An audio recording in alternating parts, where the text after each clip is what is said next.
और हम इस महिला के एनर्जी लेवल्स को इलेक्ट्रोपंक्चर पद्धति द्वारा जांचने जा रहे हैं। हम इस यंत्र द्वारा इस मरीज के अंदर कोशिकाओं के बीच में जो शक्ति है उसे जांचेंगे, ताकि हमें यह पता चल सके कि मरीज की धमनियां सही हैं या नहीं। यह बिंदु लिम्फेटिक सिस्टम को दिखाता है। यह पैमाने पर 0 से 100 तक के माप को दिखाता है। यह पैमाना मरीज के खुद महसूस करने के आधार पर बनाया गया है। पैमाने पर 50 रीडिंग नॉर्मल होता है और जो रीडिंग बढ़ता है तो इन्फ्लेमेटरी रिएक्शन को दिखाता है, और अगर रीडिंग घटता है तो आम शक्ति में कमजोरी प्रदर्शित करता है। संक्षेप में यह सफेद लाइन अगर नीचे आती दिखाई देती है तो आपको घातक बीमारी है।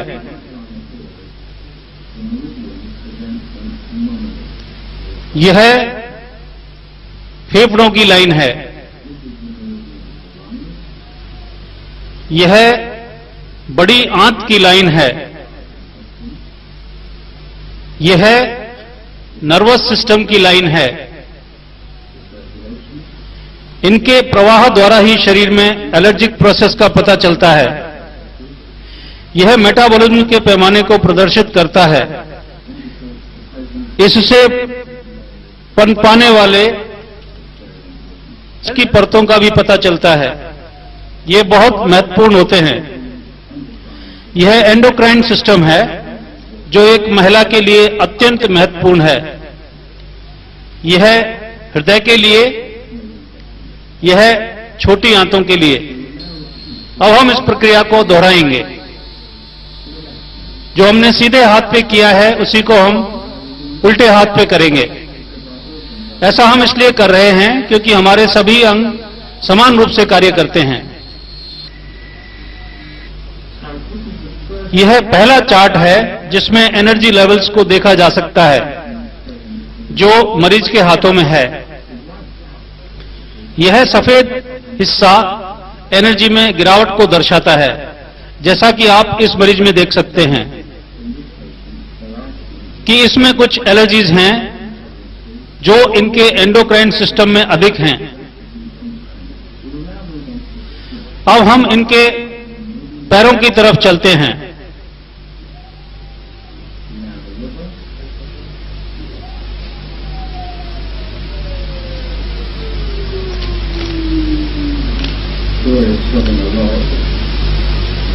यहां हम पैनक्रियास की पोषकता को देखेंगे। इसके बाद लिवर, इसमें काफी कमी दिखाई दे रही है। दरअसल यह अंग सबसे अधिक गिरावट दिखा रहा है। यह पेट है, यह स्प्लीन है, बहुत महत्वपूर्ण है।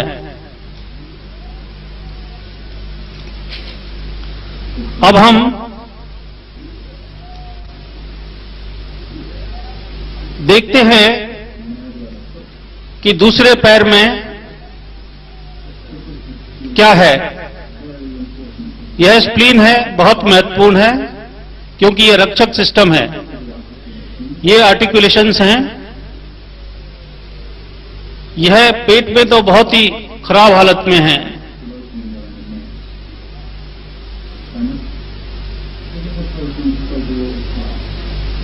यह बीमार का ओवरऑल चार्ट है और हमने इसे पूरा कर लिया है। अभी हम देख सकते हैं कि मेरिडियंस में एनर्जी लेवल काफी नीचे हैं। दूसरे शब्दों में इन लंबी सफेद लाइनों द्वारा इसे दर्शाया गया है। यह लिवर का है, यह एंडोक्राइन सिस्टम के लिए है और इसके बाद गॉल ब्लैडर, यह बैक्टीरियन कोलाई है।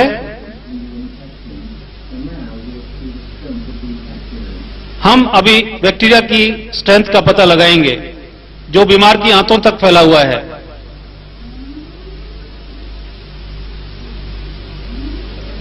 मुझे बहुत ही खतरनाक बीमारी है, मुझे पता नहीं ये किस वजह से है। इस सभी से काफी संभव है कि यही वायरस अंदर भी है और आंखों में भी है। इस मरीज को कई बीमारियां हैं, हम इनमें से सिर्फ 2 बीमारियों को ही ले रहे हैं। जहां तक कंजक्टिवाइटिस का सवाल है, हमने पता लगा लिया है कि यह प्रोस्केपी ग्रुप 3 के वायरस के कारण है।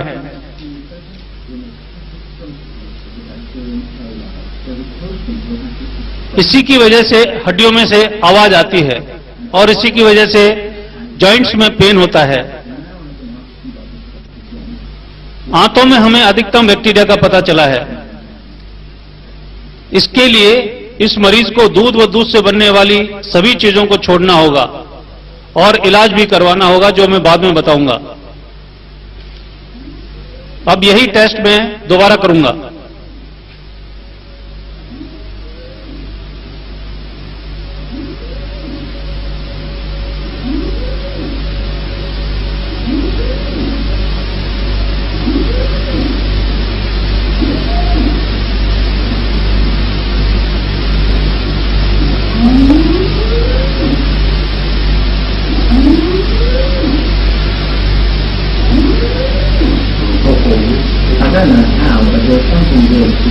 अभी मैंने इनको एक फोटो दिया है जो इनके हाथ में है।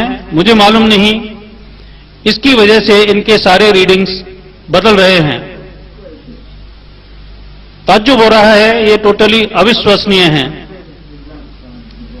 अभी हम इसको इनके राइट साइड को बदलते हैं।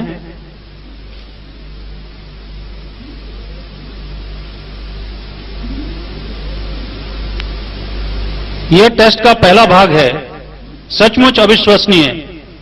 मैं स्वयं नहीं जानता कि क्या हो रहा है, लेकिन इतना कह सकता हूं कि 6 महीने का ट्रीटमेंट लेने के बाद ही इतनी एनर्जी लेवल्स बदली जा सकती हैं। तो यह इस मरीज की जांच है, जबकि इसने यह फोटो अपने हाथ में रखा हुआ है। मुझे पता नहीं यह फोटो किसका है।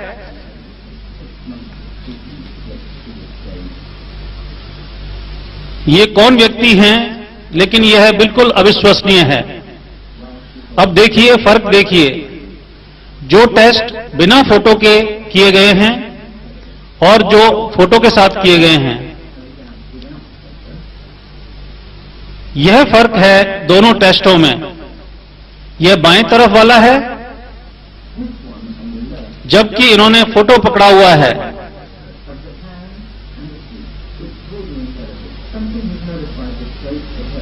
किसी चीज ने, किसी ताकत ने इनकी सारी एनर्जी लेवल्स को बदल दिया है और यह किसी स्थानीय प्रभाव के कारण नहीं है।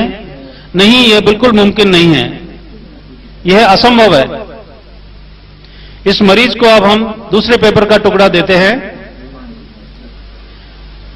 यह मशीन एक लाई डिटेक्टर मशीन की तरह है। अब इनके रीडिंग्स दूसरे पेपर के साथ देखते हैं।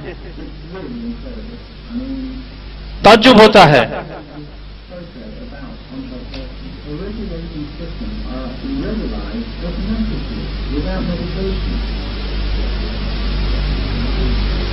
ऐसा पहले कभी नहीं हुआ है।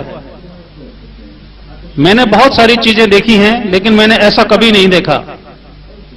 मैं आपको बहुत कुछ और दिखा सकता हूं, लेकिन मैंने ऐसा होते पहली बार देखा है।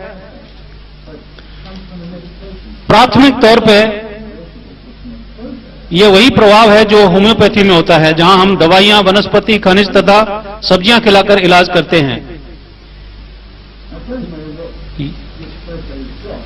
मुझे मालूम नहीं इस फोटो में ऐसी क्या ताकत है जो सारी रीडिंग्स को बदल देती है, जिसकी वजह से ऐसा हो रहा है।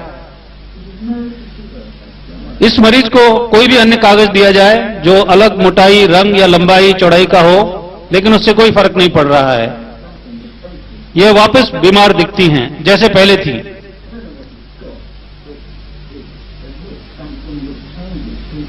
ऐसी कोई ताकत है जिससे सारी रीडिंग्स बदल रही हैं। इससे ऊर्जा निकल रही है जो लोगों में बायोलॉजिकल परिवर्तन लाती है। हालांकि यह उन्हें अच्छी सेहत दे सकती है, पर मुझे खुद को मालूम नहीं ऐसा कैसे होता है। इसके अंदर कुछ है जो बहुत अच्छा है, जीवंत है, जो बायोलॉजिकल साइकिल्स को नियमित करता है और बहुत अच्छे नतीजे देता है।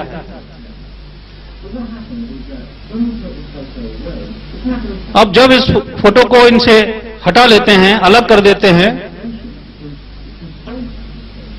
तो सारी रीडिंग्स वापस अपनी जगह चली जाती हैं। अजीब फेनोमेना है।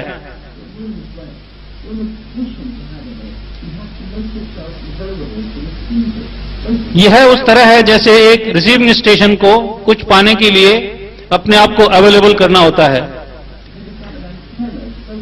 आपको पात्र तो बनना ही होगा। प्राथमिक तौर पर आपको तैयार करना होगा अपने आप को कि आप एक एंटेना की तरह तरंगों को प्राप्त कर सकें। वास्तव में आप इसे प्राप्त कर सकते हैं। आप यहां देख रहे हैं कि दो लोग सहयोगी पद्धति द्वारा इस मरीज को वाइब्रेशन दे रहे हैं। अब हम यह टेस्ट इसके बाद करेंगे।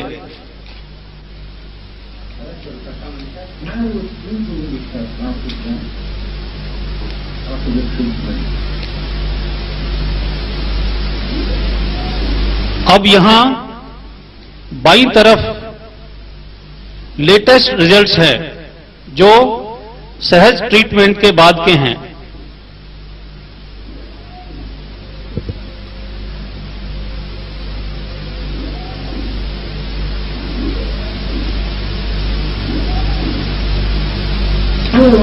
The results of the latest tests after the treatment. That is before the treatment, using the hands, they use ये हाथ हैं और यह पैर हैं। इस तरफ हाथों का रिजल्ट है जो ट्रीटमेंट के पहले है। आप इनके लेवल्स देखिए, यह ओरिजिनल रिजल्ट्स हैं। अभी हम देखते हैं बैक्टीरिया बिल्कुल नहीं है, कतई नहीं है। इसलिए इस समय में इन्हें कोई ट्रीटमेंट भी नहीं दे सकता, क्योंकि यह मरीज पूर्णतः स्वस्थ लग रही हैं। इनका इलाज हो चुका है। मैं अपने आप से पूछता हूं कि यह कितनी देर तक रह सकेगा? क्या यह क्षणिक है या देर तक रहेगा? क्या बैक्टीरिया वापस लौट आएगा? मुझे लगता है अगर ये रोज मेडिटेट करेंगी तो एनर्जी लेवल्स वापस आ जाएंगे और कभी नहीं मिटेंगे। अगर मेडिटेट नहीं करेंगी तो शायद ये फायदा ना